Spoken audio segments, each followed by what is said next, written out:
Welcome to the program. Siva Vaidhyanathan joins me.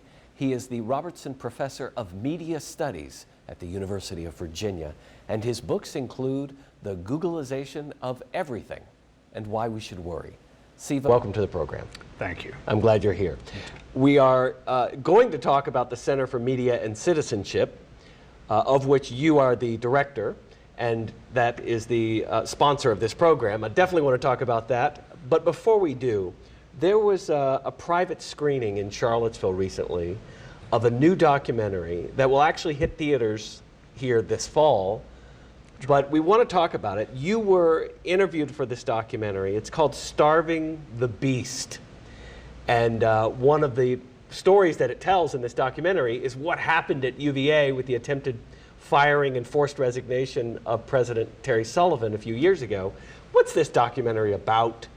Why should people have it on their radar? Why is this important? Yeah, the documentary is an account of the concerted ideological attack on public higher education across America and the rather severe consequences that this ideological attack has had, not just on the universities in Wisconsin, in Louisiana, in North Carolina, in Virginia, and Texas, but also its consequences on American life, American economic life, intellectual life, and our future entirely. And so it's a reflection on the value that these institutions bring to us, but it's also an account of the very pointed attacks. It's directed by a gentleman named Steve Mims, produced by a gentleman named Bill Banowski. They both live in Austin, Texas, and they were watching the unfolding of a pretty severe multi-pronged attack on the University of Texas and Texas A&M universities.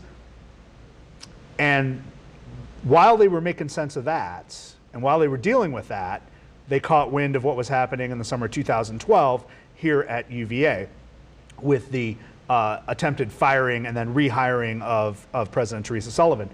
And they started putting these two things together and wondering about the connections.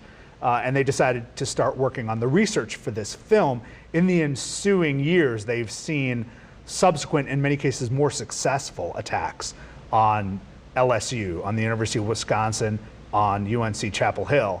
And so they decided to string together these stories. They came to Charlottesville about a year ago, maybe a year, 3 months ago, and interviewed George Cohen, who was the president of the Faculty Senate in 2012, and interviewed me. And we were able to contribute not only to the telling the story of what happened at UVA in the summer of 2012, but connecting it to the larger story. Now, I'm an alumnus of the University of Texas. I had been very active in alumni efforts to protect the university from these attacks. And I was very aware of them right in the months right up until June 2012, when we got that email saying that President Sullivan had resigned. And so I was quick to put together that we're talking about different versions of the same ideological attacks. And so I was happy to speak to them about what I knew. And the film totally takes apart the different influences of that ideology. Some of the ideological attack comes from libertarian corners like the Koch brothers. Some of it comes from business ideology, Silicon Valley ideology. In fact, Harvard Business School scholarship sort of contributed to a lot of this. And so the film does a really great job of digging into the intellectual strands that contributed to this wholesale attack on American higher education. Which continues, right? It not only continues, it's getting worse. So while we got off pretty light at UVA, we had our foundation was shaken for a few weeks. We basically not only got back to normal, but I think came out of it stronger because we had a more bonded community, better understanding, appreciation, and communication among students, faculty, and alumni. It's a beautiful moment in the wake after 2012 to see just how united the UVA community is, even when it has differences over the future of the university or differences over what should be taught and how. The fact is we're all on a common mission to execute the mission of the university very well. That's a rare thing. We also have had the political support from Richmond in ways that many, in fact most, state university systems have not had across the United States. So for instance, every year Louisiana State University wonders whether it's going to open in the fall. They're that broke. Their budget has been gouged that much. And it's happening again this year. They really don't know whether they can afford classes in the fall at LSU. And it's a really terrible situation. UNC, the University of North Carolina system, they fired the president of the system, which is the person who oversees all the campuses of UNC, not just Chapel Hill. And they replaced a distinguished and successful and popular leader with Margaret Spelling, who is a complete disaster as education secretary, has no higher education experience, has no confidence from the faculty or the students, and she's already screwing up after just a few weeks in office. It's a spectacular disaster in North Carolina. And professors are trying to flee North Carolina like they're trying to flee Wisconsin, where the state legislature in Wisconsin, under the direction of Governor Scott Walker, has eliminated tenure and has gouged the university budget and has basically tried to undermine the entire purpose of one of America's great state universities. The consequences for Wisconsin are dire. The economy of Wisconsin depends on that university producing great agricultural research, great biotech research, and industries flow out from that. In addition, that university has for decades lifted people into new ways of life, into new realms of understanding, and put people in a position to be entrepreneurs and industrialists and agricultural experts and presidents and senators, and that's all going away, and really fast in Wisconsin. It's a terrible tragedy. Meanwhile, the University of Minnesota next door is increasingly funded by its state, and so professors are leaving Wisconsin to go to Minnesota. So this story that this film tells is poignant, it's ongoing, it's terrific in its power, and UVA ends up being kind of the best ending of all of them, and we end up the strongest. But I really credit that to the good fortune of having very strong alumni support and having a message and a mission built into the essence of the university. Right. We are so deeply rooted in the good traditions of Virginia that we have the full support of the people of Virginia, and that makes a huge difference. So higher education, well, public education in general, but certainly higher education, has been, when you look at the politics of America in the last few decades, it certainly has been demonized. But if I hear you right, and what this documentary looks at, is that we are now in an age when it's no longer just being demonized from the pulpit, the political pulpit. Now it's being attacked. Funding is being stripped, tenure is being taken away. Universities are being decimated. That's right. At the core. But who wins? I mean, Yeah. I mean, look, for decades, we've had a very healthy national conversation over what should be taught, whether what we do in the classroom is perhaps ideologically too narrow or too left. That's a great conversation. We need that debate. Yeah, we need agreed. to be able to confront it, correct it, whatever, dispel myths, which I actually think is the story there.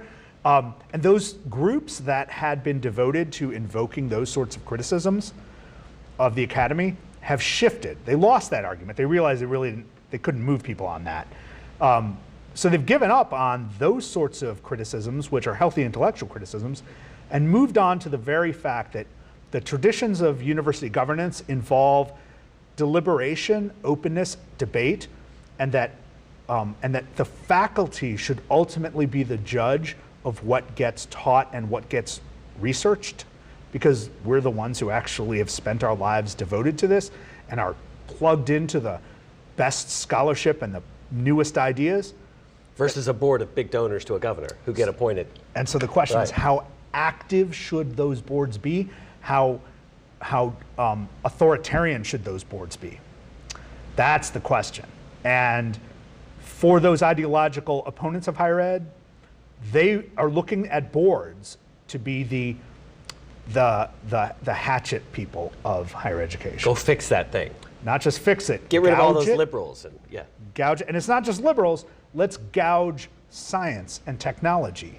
That's what's amazing. It's no longer about getting rid of the liberals in the English department, because ultimately they realize that liberals and leftists in the English department are not that big a threat, you know. But But what they really want to do is gouge the entire institution, and they're succeeding, which is why science funding and support for technology has dropped immensely over the past 12 years in this country. In terms of public investment. Public investment. At public universities, yeah. Yeah, and so we are in danger as a nation of going from being the leading site of scientific research to being an embarrassment in science. We're on the verge of giving up on science. Can you imagine the United States of America giving up on science? That's where we're headed. If you look at the budget cuts to the National Science Foundation, to the National Institute of Health, to the National Endowments for the Humanities and Arts, those budgets have, in the best years, been flat, but they've largely been gouged over the past dozen years or 15 years. At the same time, our needs, our agenda for scientific research has grown. Sure, yeah. And as a result, we have many highly trained scientists in their 30s and 40s, after having the government invest millions of dollars into this high-level training, and they're having to give up their jobs and give up their careers, close their labs down, and it's happening all over America. It's happening at UVA to a degree. And it's really a shame. At the very moment we should be confronting Alzheimer's, we should be confronting Zika virus, we should be figuring out the best ways to deploy this amazing digital technology in our lives, we can't even come close. We're relinquishing that project to Canada, Japan, China, and a few other countries who are investing more and more in science every year, and we're investing less and less. And we're gonna have this overeducated class of scientists basically doing very little because there's no money to run their labs. It's a tragedy beyond belief.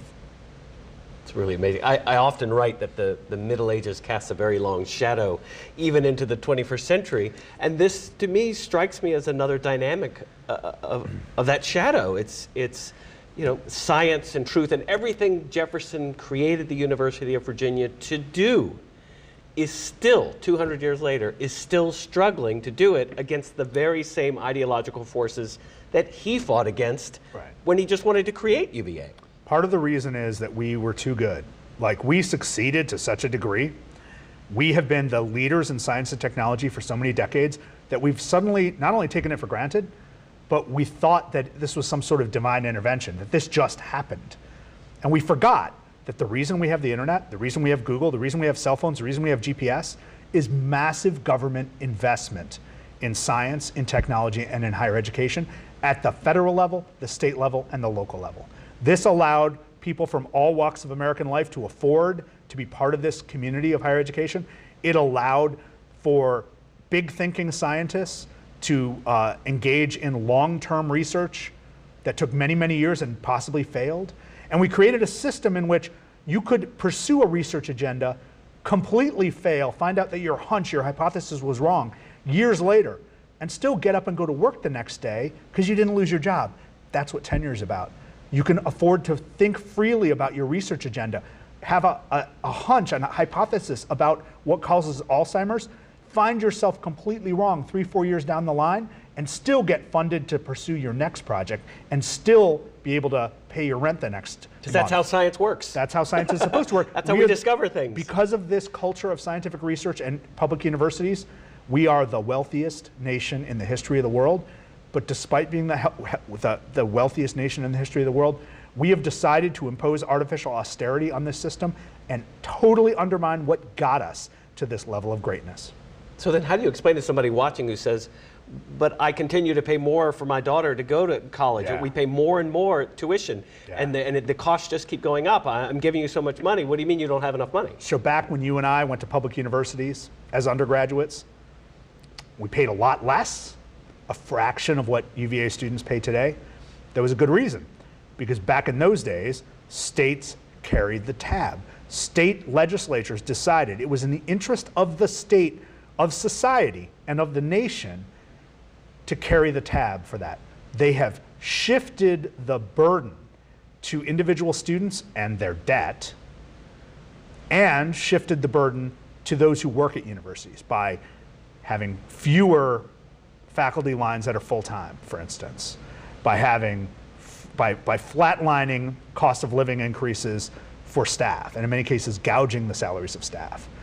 Those sorts of moves have allowed state legislators to disinvest from public higher education and give the impression that this is a private matter, that this is a matter of a student making a personal financial investment in his or her education and carrying the debt burden throughout. When you and I were undergraduates last century, right, deep in the last century, back then, states got it. They understood that if Coy Barefoot gets educated, if Siva Vaidhyanathan gets educated, the state benefits greatly from whatever creativity we can bring, whatever responsible citizenship we can bring, and by the fact that we can help lift the entire society. And of course, the effects go way beyond the state themselves, but they're most immediately felt in the state itself. Yeah, which takes me back to Jefferson. That was precisely Jefferson's argument. And I remember there's this great line in one of his letters where he says, you know, in this whole education battle of me trying to get funding to create UVA, I feel like I've been forcing a patient to take medicine that they don't know they need. Yes. You know, and he was talking about the state needs public education. America needs this. This is a good thing. This is where, yeah. Thomas Jefferson decided to start a public university. That matters. That's often left out of the pithy public statement. He is the founder of a public university explicitly. He's not Leland Stanford, founding Stanford University. Right. He's not John D. Rockefeller, starting the University of Chicago. He started the University of Virginia. Harvard's named after a guy. Yale's named after a guy.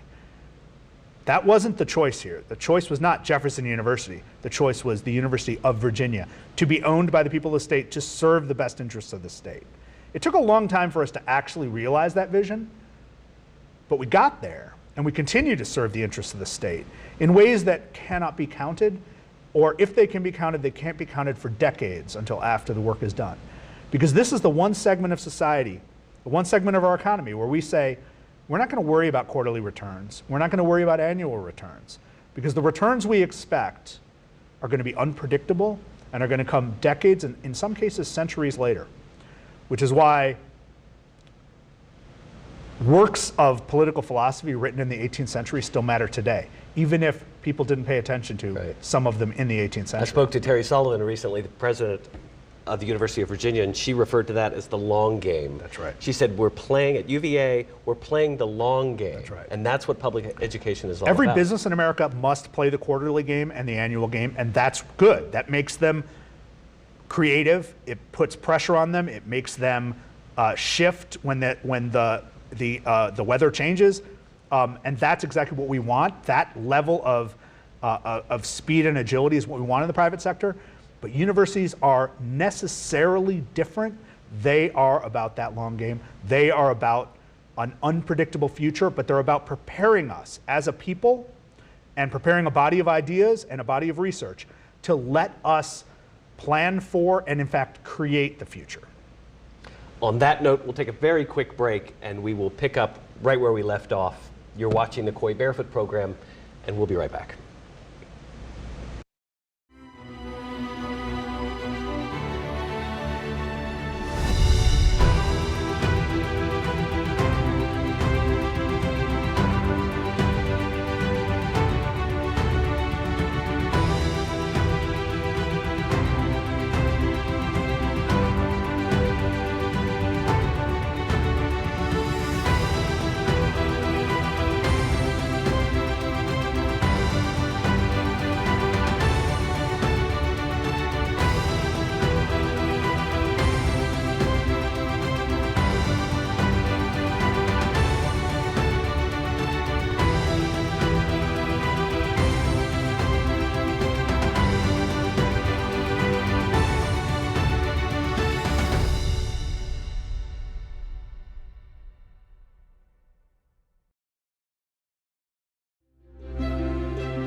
Welcome back. We're talking with Siva Vaidhyanathan of the University of Virginia. His books include The Googlization of Everything and Why We Should Worry. Siva, this documentary film that you're in now that was just recently screened in Charlottesville, give us the dates of that so people can get that on their radar. This is actually going to be, it'll be making a lot of press in the fall when it's released, but we want people to know about it now. Yeah, so the excitement about this film is really building. It's had screenings already at film festivals in cities like Madison and Austin, places with these universities. And as you said, we just recently had a private screening for university leadership here at the Violet Crown Theater in Charlottesville. It's going to, once it's done with the film festival circuit, it's going to go to general release. And like all documentaries, general release is pretty specific. So first it's opening September 2nd in Washington, D.C. And then after, just a week later, September 9th, it's going to open in New York City, Chicago, and Los Angeles. But our viewers are most interested in September 16th when it opens at the Violet Crown Theater here in Charlottesville. It's simultaneously going to open in Austin and in Chapel Hill. And by the way, the Violet Crown, as I said, is owned by Bill Banowski, the producer of this film. He has been a great contributor to not only the life of Charlottesville by giving us that beautiful movie theater, but he has been a great contributor to the Virginia Film Festival as well. And he has a daughter who's about to graduate from the University of Virginia, so he's sort of a second generation Who, or a Who once removed, and really a great supporter of higher education in general. So as a member of our community, I think we should support him as well. September 16th. September 16th at the Violet Crown here in Charlottesville. Now you are quoted in the film, if I remember it right, there's a line in the film where you say something to the effect that, you know, the push now, the assault, the ideological assault on universities has everything to do with you shouldn't operate like a school, you should operate like a business. And your students are your consumer base, they're your clientele. You need to serve your consumers. And you're delivering this product to your consumers. And that's part of the assault. We're being forced now, everything in America is being forced to think of itself as a business. Right. But what was your response to that? Yeah, I mean, it totally misses the purpose of higher education. Fortunately, the people of Virginia get that, which is why the University of Virginia has resisted those sorts of pressures and temptations with the support of the people of Virginia. And certainly University of Virginia alumni have a much more idealistic view of what our role is and what we deliver to students. Basically, we build citizens and we encourage the dynamic of citizenship. So this film, Starving the Beast, is a love letter to citizenship. And Starving the Beast is, while critical of certain ideological attacks on higher education, fully engages, and in many ways respectfully engages with those ideological attacks, fosters the very debate that we expect to have as citizens. So it doesn't slight, it doesn't twist the other side of the argument. In fact, it gives those on the other side of the argument ample time to explain their position. So you can follow their work as well. By the way, if you want to follow Starving the Beast, you can look for their website. Just Google Starving the Beast. Right. And you'll see their trailer for the film and information about its release as it goes forward. So dovetailing very nicely with talking about the universities with that challenge and the responsibility and the mission to create and inspire and teach future citizen leaders, the new Center for Media and Citizenship at the University of Virginia, where we both work, and you are the director, and this program is a project at that center. Right. Very quickly, how does that fit into this larger discussion we've been having? Yeah, I like to think that if you could embody the vision of citizenship in a television show, this would be it, right? This is two members of the Charlottesville community, two members of the university community having a conversation about important public issues. Next week, you'll have a different member of our community talking about important public issues, digging deep, deliberating honestly. Our center, the Center for Media and Citizenship, which has been active for about 5 months now, is devoted to fostering just this kind of debate. It was inspired by the influence of a number of alums who came to me about 5 years ago, and they were worried about the degradation of American journalism, both financially and culturally. And they wondered how we could continue to run a democratic republic in the absence of sites of rich public debate and sources of rich public information. And as a media studies professor, I said, well, these are exactly the questions we ask, but we should start a center devoted to that question itself. So instead of asking what's going to happen to newspapers or how do we save journalism, let's flip the question and say, what do citizens in the 21st century need in order to be informed and engaged? What platforms, what sources of certifiability in terms of quality and openness do we need? How do we handle expertise? How do we handle hate speech? How do we handle trolls? These are all big questions that will affect us regardless of whether we're getting our news on our electronic devices or delivered to our driveways every morning. The container doesn't matter as much as the spirit, and that spirit is directly informed by the questions and debates that Jefferson and Madison had back when Virginia was founded, back when the United States was founded, back when UVA was founded. I think the most exciting thing for me about this center is that it's so utterly at its core, it's so utterly Jeffersonian. I mean, it really speaks to the mission, the unique and historic mission that the University of Virginia has created. Jefferson referred to it as an engine. Right. It's a tool that society should use. And this speaks for higher education in general, because he was hoping to create the template for a new kind of higher education that would constantly churn out citizen leaders who would push back against any force in society that profits off of the suppression of human freedom. So let me tell you what the center is doing specifically and practically, because that matters too. And Jefferson was as practical as he was theoretical. He ran a business, although badly. And so a couple of our projects. This show is our highest profile project and our first project. I'm thrilled with how it's been going, and we expect to build on the conversations. We expect to serve the community of Charlottesville in a way that fosters debate about important issues going forward. I've also asked you to start planning and producing a radio show and podcast that will be released in the next few months, and you'll hear much more about that. So those are our two most immediate projects. We also have a website. You want to give the URL? mediaandcitizenship.org. Right. Yep. And in addition, we have recently assumed supervision of the esteemed and lauded award-winning magazine, the Virginia Quarterly Review, or VQR. The VQR used to be run by the Vice President for Research Office, and we felt that this was a good moment, given the mission of the center, to bring it back under the College of Arts and Sciences, to connect it better with the university at large, to connect it with UVA alums, to allow students to do more work and have a formal internship program there, so they can learn how to produce media, how to produce top-line journalism, poetry, photography, and fiction, to be part of that community. And therefore, we are working closely with, for instance, the celebration that the University of Virginia is hosting in the fall on the 50th anniversary of the National Endowment for the Humanities. VQR and the Center for Media and Citizenship will be front and center at that event.